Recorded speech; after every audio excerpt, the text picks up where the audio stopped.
नाज़रीन इकराम अस्सलाम वालेकुम। आपका हमारे चैनल TS इंडिया में इस्तकबाल है। माननीय सदस्य श्री असादुद्दीन ओवैसी जी। मोहतरमा चेयरमैन साहिबा, मैं शुरुआत में अपनी तरफ से ताज़ियत पेश करना चाहूँगा उन 26 लोगों को जिनका नाम पूछकर और मुसलमान नहीं होने के नाते पर उनको गोली मारकर कत्ल कर दिया गया। मैं ताज़ियत पेश करना चाहूँगा मौलाना इकबाल को, जो पूंछ के मदरसुल ज़ियाउल उलूम के मुदर्रिस थे। उस 5 साला लड़की मरियम को, जिसको पाकिस्तान की शेलिंग में उसका पेट फट गया। मैं ताज़ियत पेश करना चाहूँगा मैडम ज़ैन अली और उर्वा फातिमा, इन दो जुड़वा भाई बहनों को जिनकी उम्र 14 साल थी। लांस नायक दिनेश कुमार को, BSF के सब इंस्पेक्टर मोहम्मद इम्तियाज़ को। मैं शुक्रिया अदा करना चाहूँगा कश्मीर की आवाम का कि उन्होंने पहलगाम के वाक़े के बाद मस्जिदों से ऐलान किया मजम्मत का, बगैर किसी के बोलने पर रोड पर निकलकर उन्होंने पाकिस्तान से आए हुए दहशतगर्दों की मजम्मत की।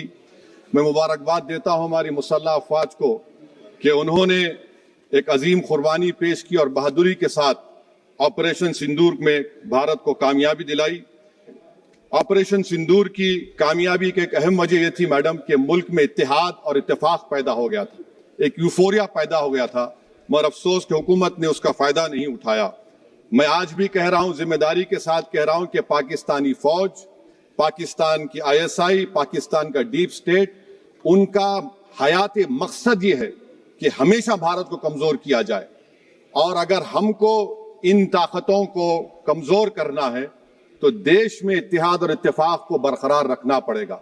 अगर हम बुलडोजर के जरिए या फिर लिसानी जबर के जरिए या मजहबी फिरका परस्ती के जरिए अक़लियतों को निशाना बनाएंगे तो हम खुदा ना खास्ता उन पड़ोसी मुल्क के दहशतगर्द तंजीमों को कहीं कामयाब ना हो जाए। मैं आपकी तरफ से हुकूमत से चंद सवालात करना चाहूंगा कि वजीर आजम ने कहा कि खून और पानी एक साथ नहीं बह सकते, आतंकवाद और बातचीत एक साथ नहीं हो सकती। तो मेरा सवाल आपके जरिए से वजीर आजम और हुकूमत से यह है, फिर जिन इंसानों को बैसारा की वादी में मारा गया था, क्या आपका जमीर इस बात की इजाजत देता है कि आप ट्रेड बंद कर दिए, पाकिस्तान का एयरक्राफ्ट हमारे एयर स्पेस में नहीं आ सकता, उनकी कश्ती हमारे पानी में नहीं आ सकती, ट्रेड खत्म हो चुका है डायरेक्ट इनडायरेक्टेड, आपका जमीर जिंदा क्यों नहीं है?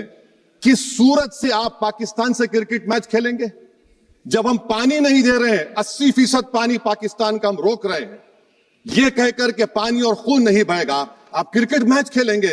मैडम, मेरा जमीर तो गवारा नहीं करता कि मैं उस मैच को देखूंगा।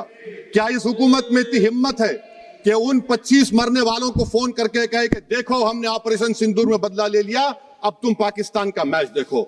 बड़ी अफसोस की बात है मैडम, अकाउंटेबिलिटी किस पर है? पहलगाम किसने किया? 7.5 लाख हमारी फौज और सेंट्रल पैरामिलिट्री फोर्स है, ये कहां से 4 चूहे घुसकर हमारे भारत के नागरिक को मारे? अकाउंटेबिलिटी किस पर फिक्स होगी? LG पर फिक्स होगी तो LG को बरतरफ करिए, IB पर आती है तो एक्शन लीजिए, पुलिस पर आती है तो एक्शन लीजिए, मगर आप ये समझ रहे हैं कि ऑपरेशन कर दिया और हम खामोश लोग भूल जाएंगे। अकाउंटेबिलिटी फिक्स करना पड़ेगा। मैडम, डिटरेंस आपकी क्या है?